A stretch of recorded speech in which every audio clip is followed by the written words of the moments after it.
Welcome to the Brothers and Sisters podcast for today, February 26th? 5th. February 25th, 2021. Again, we have another exciting show today, and hopefully informative. Our guest is Paul Sims, former UBS turned Google, currently Nashville, Baltimore, New York, Atlanta, Singapore. You finished that sentence. How would you finish that, Paul? Complete, man. All good. Take it forward and complete. He's going to talk to us about specific challenges for Black people in both finance and tech, and his unique story generally. I hope he talks about his beautiful wife and kids also, so we can get an idea of just how rich, our experiences and the people we touch on. I'll start off with the final My Black History Month segment, the legal history of personhood at the Supreme Court level with Buchanan v. Warley, which is a housing case, which of course, housing, that's how you can get some good racism done when you mess with housing. And so we'll see how that has developed. Walter Sellers was originally going to do prisons and the mental health system, how they've been a substitute. But as he researched further and further, he's taken the segment to be even more expansive. So I'm sure that's going to be exciting. We're going to have a discussion led by Nicole Matthew on Plies and his unique insight into dating and aesthetics. And then finally, we'll close out with that one-on-one interview with Paul Sims. So I hope you're ready. I hope everyone's ready to get going. Remember, if you want to check out the podcast, it's Killing the Breeze on YouTube, www.killingthebreeze.com. There's Killing the Breeze on Instagram. People are like, oh, you need to get on TikTok and Twitch. I'm sure I'll do that soon. But there are plenty of places that you can reach us. So, with that being said, today being February 25th, that means we're at the last, or this will be our last podcast in Black History Month, right? And I know you guys can see my fingers typing, but I don't care. Buchanan v. Warley is the fourth in what is my Supreme Court series for KTV prep.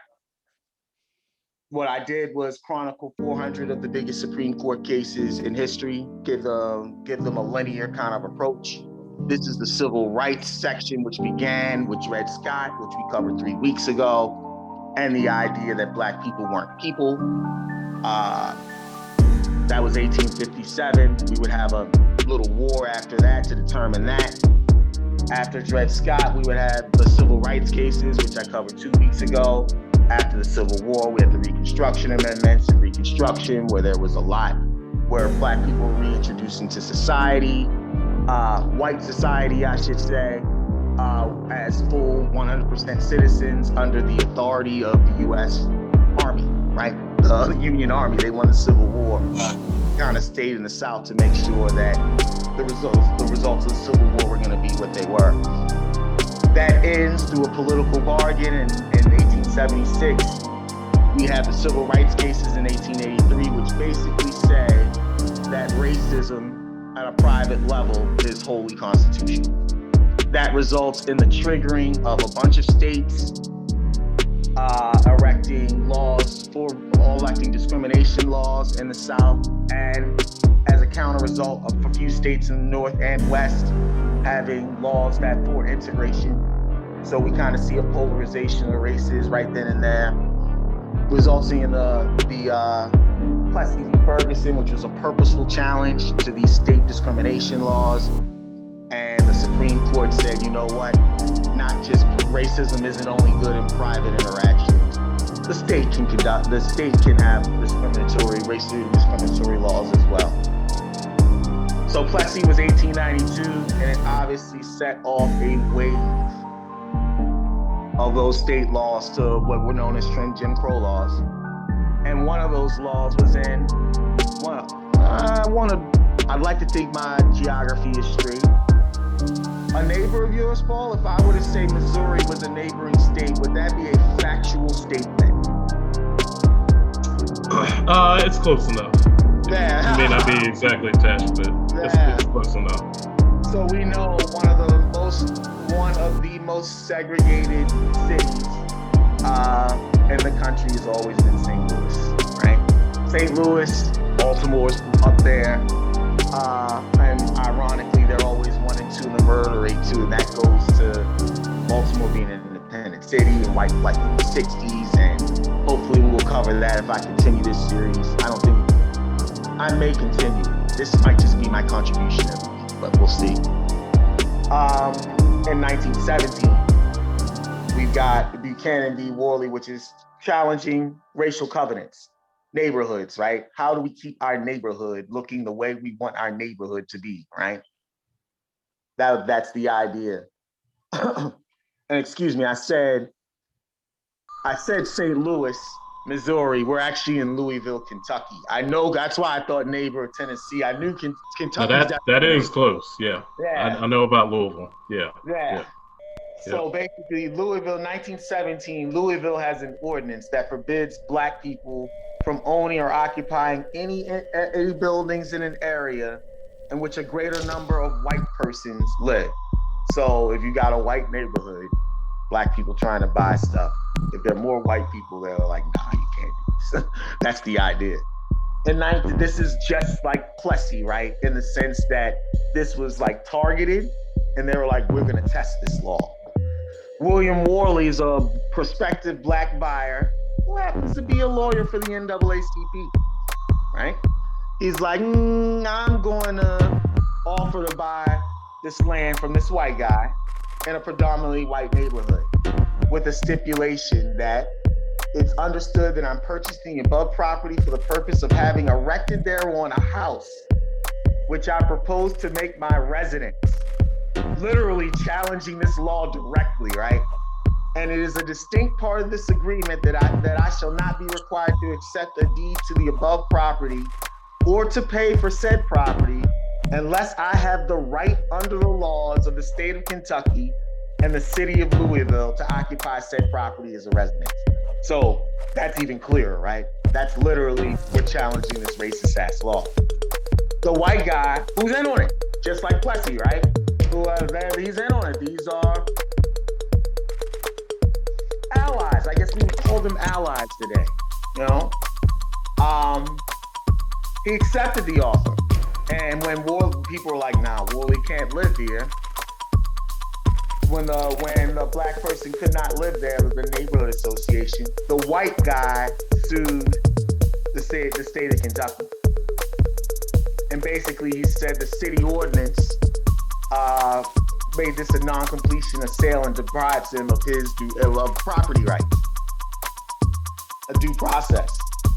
The question before the court was, did the law, which they basically say that Black people can't live where white people live, violate the due process clause of the 14th Amendment? And why I highlighted Buchanan v. Warley, because it is the first win at the Supreme Court level in the civil rights movement. Yes, the court reversed the Kentucky Court of Appeals and ruled that the ordinance was unconstitutional, and it was unanimous. It was a unanimous decision ruling that the bans on the sale of real estate to Black people violate freedom of contract as protected under the 14th Amendment and interfere with the right of property, right? Basically, a separation of races, period. You can't just have that as being a reason. That's an inappropriate exercise of state power, police power, and it's not a good enough reason to regulate anything. Period. Right? Right? Like this was the first one. And so I'm happy it worked out this way because these are the first 4 cases, as I've told them, as I've researched them, written them, and put them in the series. And it just happened the fourth week of Black History Month. After 3 losses, we get a win. And it is the first win at the Supreme Court level in what would be the progression of civil rights. So, right? Yeah. Right. Oh, we got the W. Very well, good. The Committee of Citizens in Louisiana that put Plessy up to it. That was a lot of white people, also a leftist white group in the late 1890s, right? Almost a socialist communist type group in the 1890s. But Plessy was the plaintiff, right? This is when Warley accepted when Warley made the lawsuit. To your point, Sean, when Warley became the litigant, per your point, because it probably had an effect. They looked at it from the lens of, a white plaintiff, right? It's like property rights being violated. And then it actually, in the decision, it forced the Supreme Court, to look at racial discrimination as a legitimate constitutional exercise. It's not. But it would take 30 more years, right? 35 more years to run out. So, for the battles that were fought. So, what you guys have any questions, any insight, anything to add? When you think about redlining, when you think about housing, go ahead, Walter.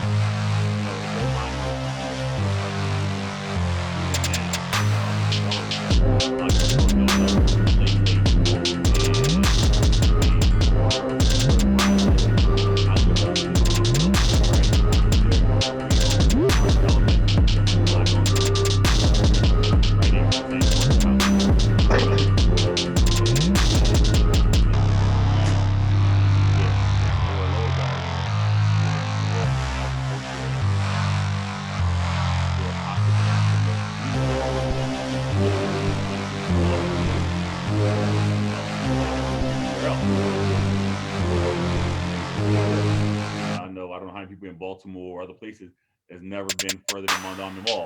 So, yeah.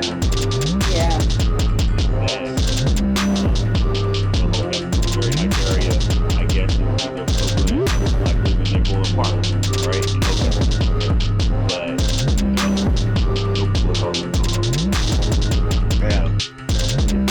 it's pretty interesting that it's still restricted.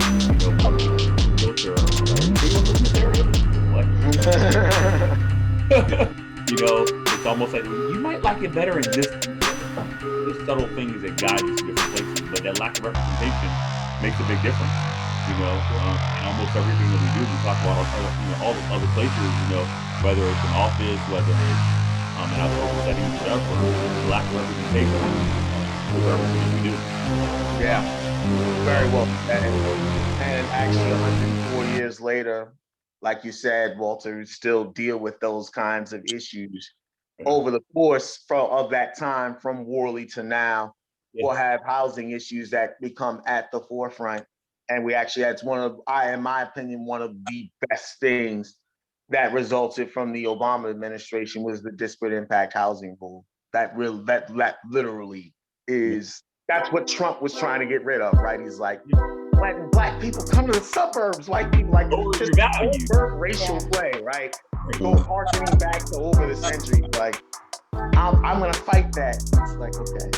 And just the other day, one of my realtor friends shared an article with me about a Black couple in, I think, San Francisco, I want to say, where the initial appraiser came out and saw they were a Black family. They lowballed them, right? I saw that. They lowballed $1,000 less than they had at one of their white friends' shows.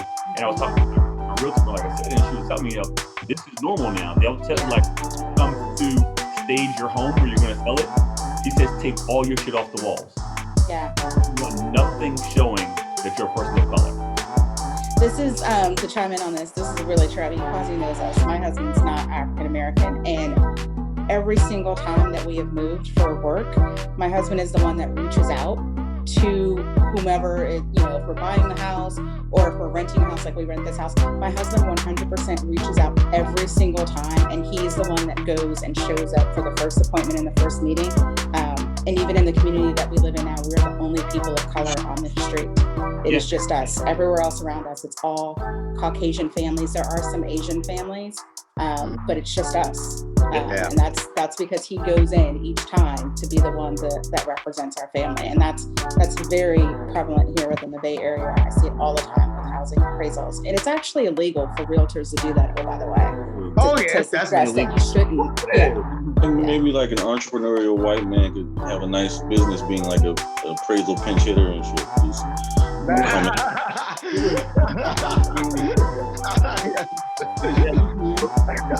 That's not a bad idea. It's like, don't exist. And Kwaisi, one thing I was gonna say, I'm based in Nashville, and at one point our project expanded into Louisville, and we were up there for maybe about 2 years before we shut down. And I'm sure you talk about this in class, but as you're talking, I was like, man, this is sort of another aspect or reason of how you can appreciate history, because you can see it still happening, right? Yeah. And so like the neighborhoods that we were in, Portland, there's an area out there which has a lot of people of color, which now is starting to get gentrified and that sort of thing. But I'm sort of matching that with what I was saying versus what you were saying. And, for better or for worse, the appreciation of that history, sort of helps you recognize what you're walking into. Because, I think for a lot of folks, coming into that environment, for folks that hadn't seen some of that before, where people are saying, oh, you sure you want to build in Portland? Are you sure?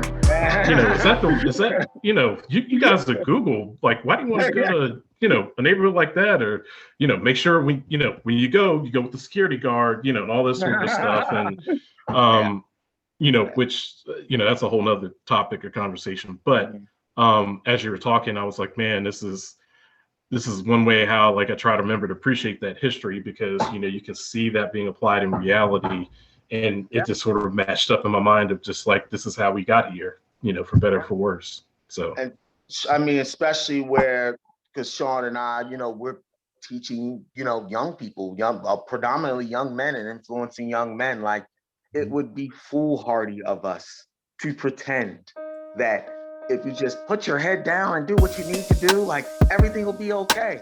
That's a small part of it. A bigger part of it is having the knowledge of, hey, I can't just put my head, I have to be way better, because there are strikes, many bold strikes against me, so because of my race.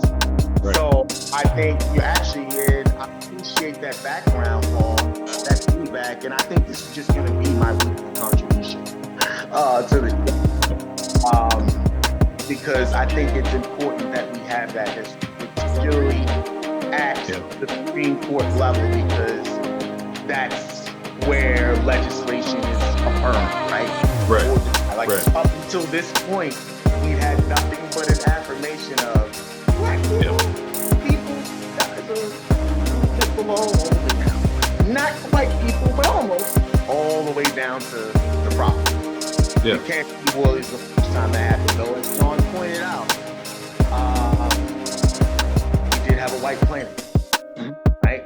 It wasn't. They did not look at it through the lens of the African American homeowner who was trying to live in a white neighborhood. Looked at it through the lens of the white seller and the dollar, his ability to make money, his ability to do what he wants to do with his property. That's what we set this whole shit up for. Right. Protecting the property for sure. That was good. We're at 20 minutes. That's good. Okay. I think Autumn just joined us too. So we're getting ready for our next segment with Walter Sellers. Autumn, did you want to chime in? Yeah. Autumn, did you want to chime in? We're talking about housing generally. You're a black homeowner. Oh, you got your house. reforms. I did Buchanan v. Warley and racial covenants in neighborhoods that was actually struck down by the Supreme Court. I look at it as the first win at the Supreme Court level in the civil rights movement in 1917.